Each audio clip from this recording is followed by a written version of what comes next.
tayo ngayon sa Hilarion's Farm. Tayo galing sa may matarik na ahon. Parking nila. Pero kaya naman. Kaya lang kasi may exim masyado yung salide. So ito yung parking. Malaki naman. Ito nilang daan papunta doon sa loob. Ano yung mga tricycle.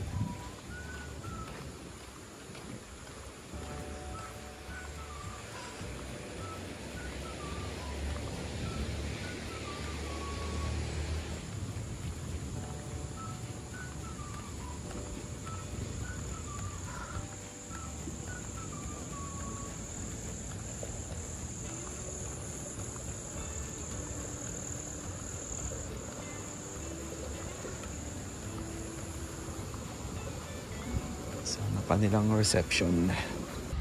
Tingin ako naming kwarto dito sa Hilarion's Farm. Uyang and Isyong. Bali, the same kwarto lang siya. Kasi iba lang ng pangalan. So, meron sila ditong upuan, table, dalawang upuan, table. Tapos may pakape. Tapos may tasa, dalawa din, tubig, tapos tissue paper. Pasok.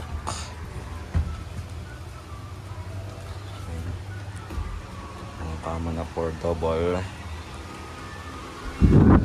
What? Ano yun? Power. Toiletries. Colombo not included. Ano lang CR. Malinis.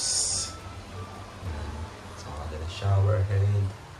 Actually, may bidet. Sa ilaw, may bitana lang. Malinis na. So, bumili tayo ng yellow kayo na sa Alphamart. Ito tayo bumili ng yellow. So, ito ang 2K bali. Naka-promo sila 2.5 pagka regular price dahil off-season ngayon. Hanggang September 30 daw naka 20% off. So kaya yung libre namin. Bari meron tong libreng complimentary breakfast. 4 to rin. Tapos consider itong common shower, common CR. At yung pinaka main ano nila, yung parang pavilion. Tapos yun may mga puntahan natin yan siguro mamaya o kaya bukas na ng umaga. So ito yun yung swimming pool nila. Ayan yung papuntang swimming pool. Doon ang daan baba. Silipin natin mamaya itong swimming pool pag hindi umulan. Kung medyo maganda pa rin ang panahon. Pero ang laki kasi ng dilim eh. Tingnan ko kung makakaikot ako dun sa may mga ibang rooms nila. Magpahinga muna tayo dahil umaga tayong gumising kanina. So mga gustong mag try dito sa Hilarion's Farm, bali check nyo lang sa kanilang Facebook page. Lagay ko na lang sa link, yung link sa description ng video na to. So nag-down kami ng 1,000 kagabi kasi kagabi lang kami nagsabi na kukunin namin tong kwarto. So nag-down kami ng 1K sa Gcash nila. Tapos yung remaining balance na 1,000. So check-in time is 2 PM, check-out time is 12 PM standard. So yun, ganun yung ano nila sistema dito. So punta na natin yung pool nila sa ibaba. Tingnan natin kung anong tsura. Medyo madulas lang tong ganito nila. Yung sa kabila doon sa may entrance. Pero mukhang hindi naman.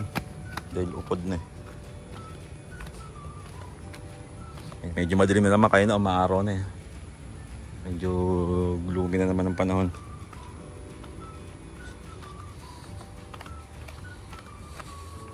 Medyo umaambon-ambon. May pang pwedeng gawin. Bali, yung Liliw Laguna pala. Pag diniretso yung kalsada sa may kaya nung diyan natin kanina, tapos bigla kaming kumaliwa kasi papasok ng gate. Pero pag diniretso yun, diretso yung Liliw Laguna na bali yun. Bukas tayo dadaan, bukas pa uwi. Kasi Papatangas na kami pa uwi, pabalik. Kasi kanina nag-ano kami, Pililya. Bali sa loob kami dumaan, sa back door. So ito yung kanilang pool. Yan, malinis naman kasi merong cover na screen. Tapos ayun, meron dong ilog, streams. Ayun, marinig yun naman, may lataslas. So tingin ko pwedeng bumaba doon kasi may gate. Tsaka rin bukas na umaga yun. Ito yung pool. Tapos ito yung parang jacuzzi pero walang tubig. Ito yung kanilang ayan, table and chair, cottage bali. Libre lang siguro to. Ito yung may ilaw. Ayan, may ilaw naman. Kaya pwedeng magtambay-tambay sa gabi dito kung marami kayo.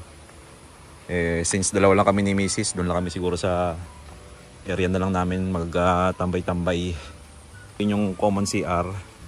Meron silang common CR dito. Tapos ito yung pababa, kaya lang papuntang ilog medyo basa, pero tabi-tabi po muna, tabi-tabi po, makikiran po, punta lang po sa ilog. Ingat lang dito kasi mukhang kakaulan lang at medyo malumot, pero hindi naman siya masyadong madulas. Medyo makakapit pa yung tsinelas ko. Tingnan natin yung ilog. May daan pa pala dito na isa. Ayan yung view pag dito ka sa baba.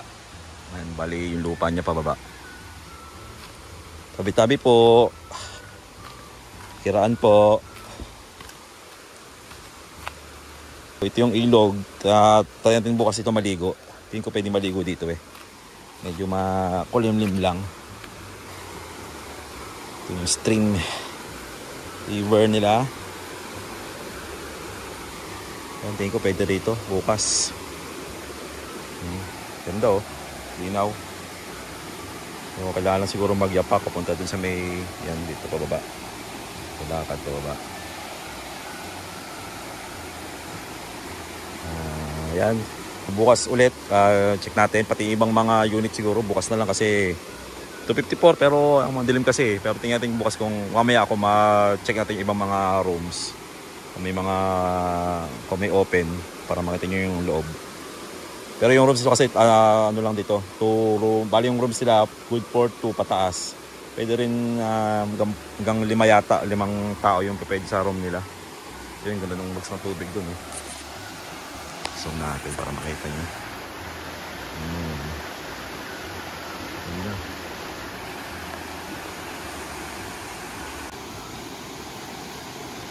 Oh, baka?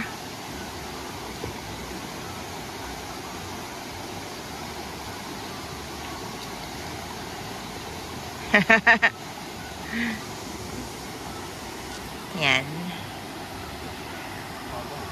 Ha? Takot ka?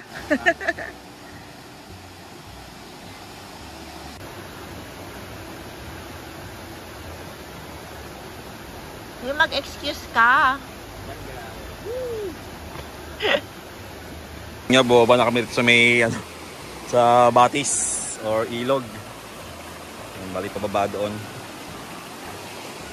Dito yung maganda sana pumunta ron kaso may harang dito kasi marami ng kalat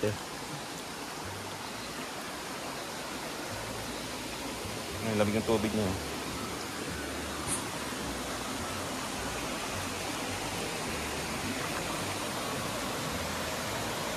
Sulit yung bahay nyo rito guys. May doon sa taas yung pool. Tapos dito may ilog.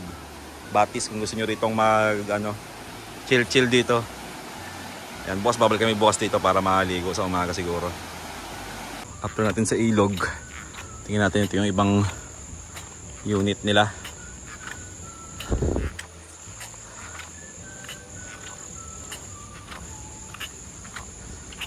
Pwede pang team building no. Nasa ano lang kayo? 30. Space naman eh. May space naman. Yung isang villa nila.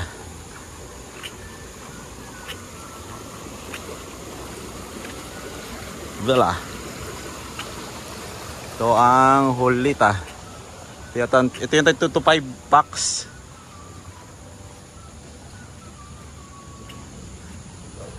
Ito yung Antonina. Tapos ito yung Lucia. Siguro yung aso.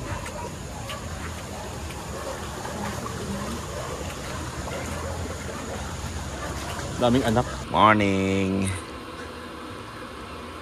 7 na. Ay, magsi-7 pa lang pala. So, ito na yung aming breakfast. Breakfast dito sa Hilarion's Farm. So, libre naman to. Complimentary breakfast na dalawa. For 2. Ito yung sa akin, top silog. Ito yung kay Katlea. Lokban ng ganisa ulit. Ito na pinapupinaan niya kahapon sa tapat na kamay ni Jesus. Ito yung tubig. Ayan. Pinahiram tayo ni ate ng kanilang pakuluan ng tubig. Electric kettle. O, magtitipa tayo ng kape. Kape, tapos may creamer, may sugar. So, kain muna kami.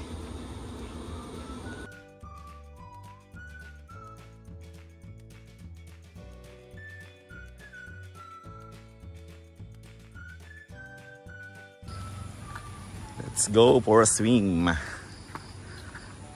Gloomy pa rin yung panahon.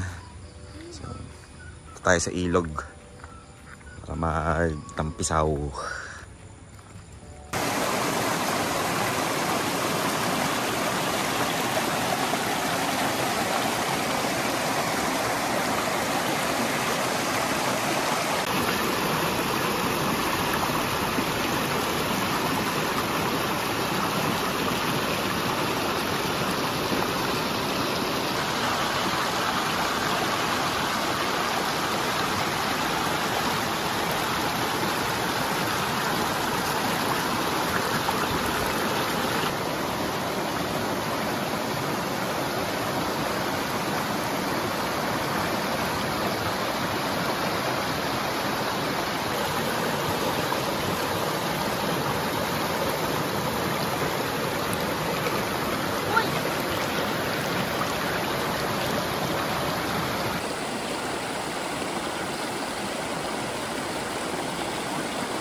Hello. Time check, it's 10:30 AM. Dito pa rin tayo sa Batis, sa ilog dito sa may High Laguna, sa may Hilarion's Farm. Ayan. Maraming nagbi-video kasi sa maraming YouTube vlog dito sa Hilarion's, pero wala rito yung kuha dito sa may ilog mismo. Siguro hindi sila may mag-ligo sa ilog.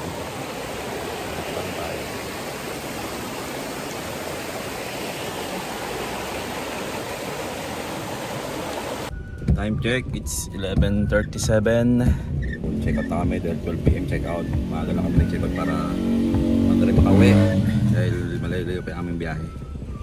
Approximately mga 3 hours mahigit pa, no? 3 hours. Bye bye Hilarion Farm. See you on our next video.